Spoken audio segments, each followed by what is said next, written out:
Nerderotic.com. Welcome back to Nerdrotic. My name is Gary Beekler, and I come to you from Nerdrotic.com, and this is going to be a bit of a salty one. We're talking about Star Trek Discovery, and when it comes to Star Trek Discovery, the liar Alex Kurtzman and everybody at CBS All Access. So, multiple articles reporting that all questions would be answered by the end of Season 2 of Star Trek Discovery. Well, we had the finale last night, Parting is Such Sweet Sorrow, and we are left with more questions. Sorry, spoilers ahead, but actually you should be thanking me because I'm going to be saving you a lot of time. The big answer for Star Trek canon was it's classified. That's right. The events of the Discovery, Michael Burnham, and the entire crew are classified. Any word of this would be treason, as suggested by Spock. Here's the problem with that.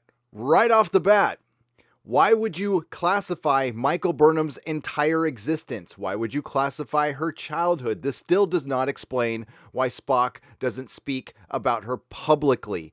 And Spock mentions this in the finale, but it still means he would talk about her privately, which would insinuate that he would talk about it with Captain Kirk, his best friend, at some point, and we would see this in many of their private conversations that they've had on screen. They would have been better off not doing Season 2 at all. They're in worse shape now, canonically, than they were at the end of Season 1. But we have a post-mortem interview with the Hollywood Reporter that I'm not going to read all of. I'll just give you some of the highlights. Now, I don't link articles, but you could certainly Google how the Star Trek Discovery finale pulled off the franchise's boldest leap yet from the Hollywood Reporter. Discovery showrunner Alex Kurtzman talks about the shocking Season 2 finale and how the franchise is building a new future by destroying its past. Let us see what the future holds, Ethan Pecker's Spock says towards the end of Star Trek Discovery's second season. It's a phrase that showrunner Alex Kurtzman takes to heart, if he had one, in the season finale, in which he sends Michael Burnham, or Riri Williams Ironheart, Sonequa Martin Green, and the crew of the Discovery into the wormhole. God, I wish they would stay there. Off to face the great unknown centuries into the future. The move is a radical shift in the CBS All Access status quo. Over the course of the nearly 30 episodes, oh my God, did I sit through that many? Jesus Christ. Discovery painfully tied its characters and stories to the original Star Trek series. Oh, I might have misread that. I think it said painstakingly. Oh well. Including porting over Spock and Captain Pike to get people to watch this show, Anson Mount, as main characters for Season 2. Those ties are officially no more, but not without doing a lot of damage. Thanks to Discovery's disappearance into the void, and my God, if it was just a disappearance into the void and this is where we were left, it all would be well. All would be well. Part of the last-ditch plan to stop Control, the malicious AI behind the Starfleet Organization Section 31 and the chief antagonists of the season from achieving sentience and wiping out the universe. To prevent the scenario from happening again, Spock proposes that Starfleet erase all language about Discovery from their vocabularies, hence why Discovery is not mentioned in the original Star Trek canon. And that doesn't explain away everything. Certainly it explains away why you don't talk about the Discovery, but what about its crew?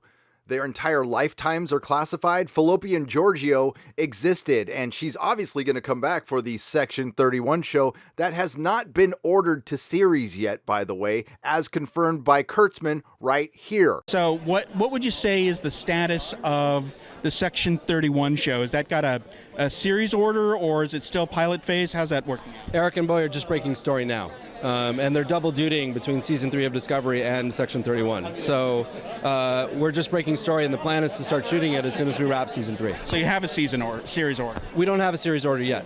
And that was from March 26, just a couple short weeks ago, and there has been no order to series yet. The finale leaves the crew of the Enterprise to speed off on their own adventures, while Commander Burnham leads Discovery into a completely new time and setting, much further into the future than any previous Star Trek story. For what it's worth, for his part, as showrunner, Kurtzman hopes it's worth a lot. Ahead, he tells the Hollywood Reporter about what to expect from Discovery Season 3, how they chose to close up the series' largest plot holes in the finale, which they did not, and updates from other corners of the Trek universe. And we've already gotten a peek 1,000 years in the future from the short trek, and Starfleet doesn't exist anymore, so again, That is messing with canon. Discovery Season 2 ends with the ship disappearing into the future. It is safe to assume that Season 3 will follow the ship away from the present timeline. Yes, we are jumping 950 years into the future for Season 3, which means we'll be with Michael Burnham's mom. Oh, that'll be a joy. 2 Burnhams. What was the thinking behind that decision? We wrote our dumbasses into a corner and couldn't write it out? Oh, no, that's not the answer. There was so much debate about how to tie up those loose ends with canon. We felt pretty strongly that replaying the Red Angel signals and revealing ultimately that Burnham had sent them would be particularly satisfying, especially when they go full circle to the premiere, where she sees the Red Angel and it's revealed that she's been looking at herself the whole time. And let's talk about that scene real quick. When Michael Burnham does see the Red Angel for the very first time, she felt warmth. She felt safe. Well, of course, because she's in the presence of herself. That's the type of story that time travel stories do best if you get the math right. Somebody watched Doctor Who for a couple episodes, probably watched more Doctor Who than they watched Star Trek. The finale was the sum total of months of work between writing it and conceptualizing it. Production-wise, it's the biggest thing we've ever done. We all felt like we were so excited about what we were doing that everybody just brought 100% every day. It really is satisfying. It really isn't. It really isn't. They threw a bunch of effects at us, useless action. Nothing happened in that last episode. They wrapped up all the canonical plot holes in the last 2 minutes of the episode. The Discovery timeline is now completely separate from the original series. No, it's not. How does it feel to be approaching a brand new time period with the show? We love playing within canon. You love destroying it. It's a delight and a privilege to destroy canon. It's fun to explore nooks and crannies of the universe that people haven't fully explored yet. Nooks and crannies you have desecrated. That being said, we felt strongly that we wanted to give ourselves an entirely new energy for Season 3 with a whole new set of problems. We're further than any Trek show has gone before. I also had the experience of working on the J.J. Abrams films where we were stuck with canonical problems. No, you weren't. You were in an alternate timeline. And boy, did you screw that one up as well. He keeps falling back on these J.J. Abrams Star Trek movies that everybody pretty much hates. We knew how Kirk had died and we wondered how we could put him in jeopardy to make that feel real.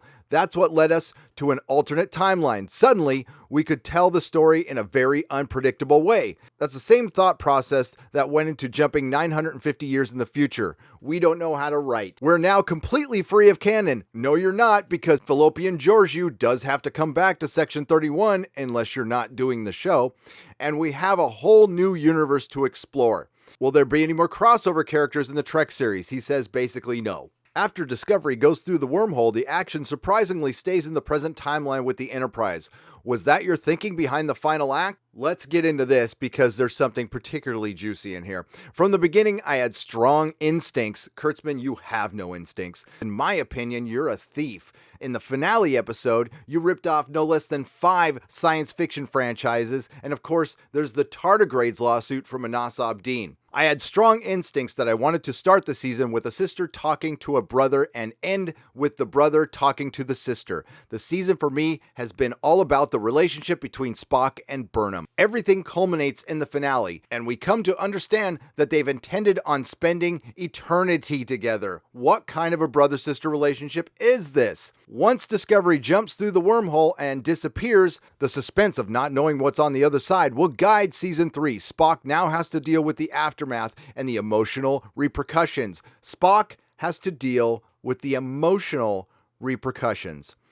The one thing that was very important to me was finding a way to tell this story so that fans and non-fans alike, and I gotta say I called this one, and this is the whole reason they made Michael Burnham a sister to Spock. The other thing that was very important to me was finding a way to tell this story so that fans and non-fans alike could understand that if it were not for his sister, Spock could not fully actualize himself with Kirk. When they say goodbye, she says, "I want you to find the person who is the least like you." And she obviously is talking about Kirk. Spock takes that advice and she'll never know it. I have a prediction. Mikey Spock will be such a better Vulcan as a human than Spock, who is only half human, that he will not emotionally be able to go on. He's just too weak-minded. So Mikey Spock will teach him how to be a man. Wow, did I get that one right. And all of us guessed that Michael Burnham was the Red Angel. That's how predictable this show is. So I would love to hear your predictions for season 3 in the comments section, because when it eventually does come, most of you will have guessed it. Now, I had many people during season 1 guessing every event correctly from season 1 because the writers are so bad. It cannot be said enough. This franchise has been completely destroyed, and one of the greatest characters on television has now been completely destroyed. How? Because they had to insert a great woman into his story. Doesn't that sound familiar? Didn't we just go through this with Captain Marvel and Nick Fury, and they had to make Carol Danvers integral to his life, and the Avengers? They had to insert a great woman behind all of these great men. This is a major overcompensation due to the Me Too and Time's Up era, mostly made by men, by the way, probably trying to preserve their jobs because they're a bunch of creepers. And the problem is, in the case of Captain Marvel, Star Wars, and Star Trek Discovery, they write these women as Mary Sues without any complexity. And I don't have any problem with a woman being behind a man if there's an actual human being there, but that's not what we're getting. And in Star Trek Discovery, it's to the point of being comical. And that's what Star Trek has become. Star Trek has become the parody, and the parody has become Star Trek. And the last thing I want to read from this article is Alex Kurtzman is not done ripping things off. He's got one more thing to rip off: the Orville. The idea is always to have something. 2 years from now, a show will end, there will be a little breath, and the other show will begin. But we want to do it right and do it thoughtfully right. We want to explore parts of the world that haven't been explored and find new ways to tell stories with very different tones. How about start with just telling stories? How about start simply, Alex? We're experimenting with new interesting directors and especially with comedy. It's been done, obviously, but I'd say in fairly limited amounts. Was that a swipe at the Orville? The most important thing is that we're never laughing at Star Trek. We're laughing with Star Trek. Guess what, Alex Kurtzman? We're laughing at Star Trek right now. I always think of Galaxy Quest as one of the best Star Trek films ever because it was an absolute love letter. Bringing Star Trek into the future means honoring the past and what people love about it and giving it to them while finding a new innovative ways to tell stories, or finding new innovative ways to destroy Star Trek. Like I said, you have become the parody. People are laughing at you.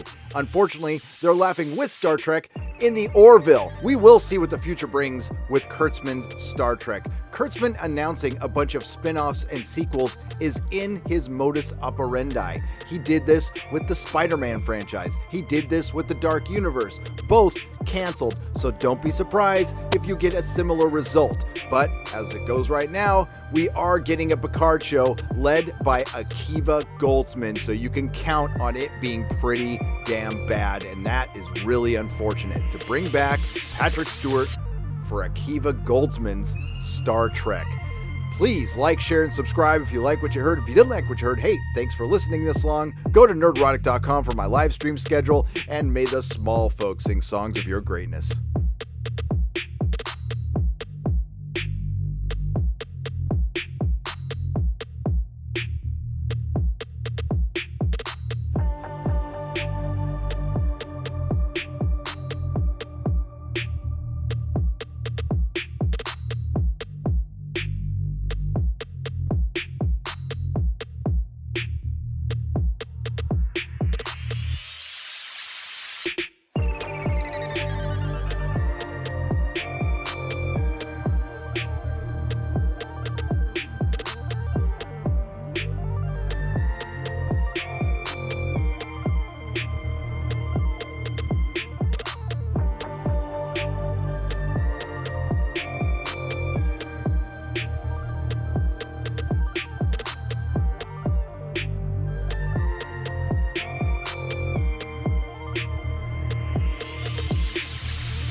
nerderotic.com. Please subscribe.